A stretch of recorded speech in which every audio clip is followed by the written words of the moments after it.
বাংলা একটা প্রবাদ আছে, ছেড়ে দে মা কেঁদে বাঁচি। বর্তমান বাংলাদেশের অন্তর্বর্তী সরকার প্রধান মোহাম্মদ ইউনূসের এই অবস্থা। নোবেলজয়ী মোহাম্মদ ইউনূস যখন ক্ষমতা আসছেন জুলাই আগস্ট বিপ্লবের পর, সেক্ষেত্রে তার চেহারায় যে ঝলক ছিল সেটা কিন্তু বর্তমানে নেই।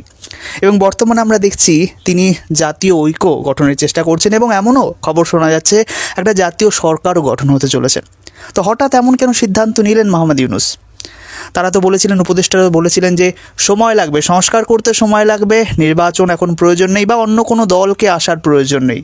এখন তিনি সমস্ত দলকে কেন চাইছেন? তো এই প্রশ্নটা কিন্তু স্বভাবতই আসছে। এর পেছনে কিন্তু অন্য একটা বিষয় কিন্তু রয়েছে, সেটা কিন্তু এই সরকার যে ব্যর্থ হচ্ছে তার প্রমাণ কিন্তু এই ঘটনাগুলো, এবং এরই সাথে আমেরিকার ঘটনাটা জুড়ে আছে। আপনারা জানেন যে জানুয়ারি 2025, যেখানে কিন্তু মার্কিন মসনদে বসতে চলেছেন ডোনাল্ড ট্রাম্প, এবং এই ইউনূসকে এই বাংলাদেশের গদিতে বসার জন্য আমেরিকার জো বাইডেন সরকারের যে ভূমিকা সেটা কিন্তু আমরা অলরেডি জানি। সেই জো বাইডেন সরকার কিন্তু আর ক্ষমতায় নেই, এবং 20 জানুয়ারি পর্যন্ত এই ডেডলাইন। সো ইউনূস কিন্তু এখন বুঝতে পারছে যে 20 জানুয়ারি পর্যন্ত জো বাইডেনের ডেডলাইন নয়, তার ডেডলাইন।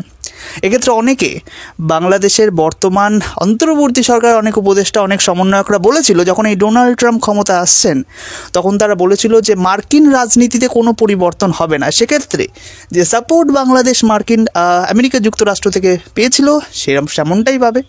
তো এই ধরনের স্টেটমেন্ট তারা দিচ্ছিল বিভিন্ন সংবাদ মাধ্যমে। কিন্তু দেখুন, মার্কিন যুক্তরাষ্ট্রে ডোনাল্ড ট্রাম্প ক্ষমতায় আসার আগে থেকেই এমন ধরনের স্টেটমেন্ট দিচ্ছে যে এই সরকার এমন কাজ করছে যেটা কিন্তু মানবতা বিরোধী কাজ করছে। সংখ্যালঘুদের ওপর হামলা নিয়ে আগেই ডোনাল্ড ট্রাম্প দীপাবলিতে যখন ক্ষমতায় নির্বাচনে জয়ী হননি তখনই কিন্তু তিনি স্টেটমেন্ট দিয়েছিলেন।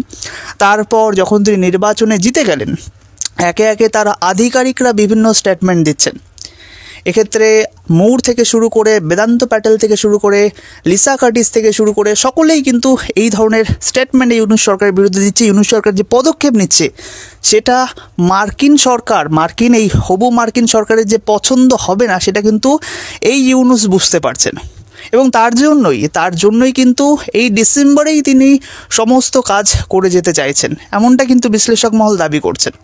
এক্ষেত্রে 20 জানুয়ারি আসার আগেই বর্তমানে বাংলাদেশের অন্তর্বর্তী সরকার একটা তো সরকারের বর্তমান ব্যর্থ হচ্ছে, সেই ব্যর্থতার ভারটা সকলের সাথে শেয়ার করার জন্য, এবং আরও একটা বিষয় সেটা হচ্ছে আমেরিকার চাপ থেকে নিজেকে বাঁচার জন্য এই ধরনের একটা কদম নিতে চাচ্ছে মোহাম্মদ ইউনূস। এক্ষেত্রে তিনি যে ব্যর্থ হচ্ছেন, মোহাম্মদ ইউনূসের যে রাতের ঘুম উড়ে গেছে সেটা কিন্তু তিনি জনগণের সামনে জানান দিতে চাইছেন না। কিন্তু ইতিমধ্যে তার এই কর্মকাণ্ডগুলো শুভবুদ্ধি সম্পন্ন বিশ্লেষক মানুষরা কিন্তু অবশ্যই অনুধাবন করতে পারবেন। এবং যে ভারত বিরোধিতার ইস্যুকে কেন্দ্র করে ইউনূস সরকার ক্ষমতায় এসছেন, এবং বিভিন্ন সময় ভারত বিরোধী স্টেটমেন্ট দিয়ে ইউনূস সরকারের উপদেষ্টা সমন্বয়করা জনগণের সেন্টিমেন্ট নিয়ে খেলা করছে, তারাও কিন্তু বুঝতে পারছে এই ইস্যুটা আর বেশি দিন চলবে না। এক্ষেত্রে সেই জন্য কিন্তু বর্তমানে বিভিন্ন রাজনৈতিক দলের আহ্বান করা হচ্ছে। এক্ষেত্রে অবশ্যই বলবো যে নির্বাচন নিয়ে এই দলের মধ্যেও কিন্তু একটা বাকবিতণ্ডা রয়েছে। এক্ষেত্রে বিএনপি নির্বাচন আগে চাইছে, তারপর আপনার এই জাতীয় সরকার তারা পরে চাইছে। এই ধরনের বিষয়গুলো আসছে, জাতীয় ঐক্যের বিষয়টার বদলে নির্বাচন তারা চাইছে, এই বিষয়গুলো কিন্তু সামনে আসছে। এই বিষয়টা অন্য একটা বিষয়, তো এই বিষয়টা নিয়ে আমি এর মধ্যে আলোচনায় যাচ্ছি না।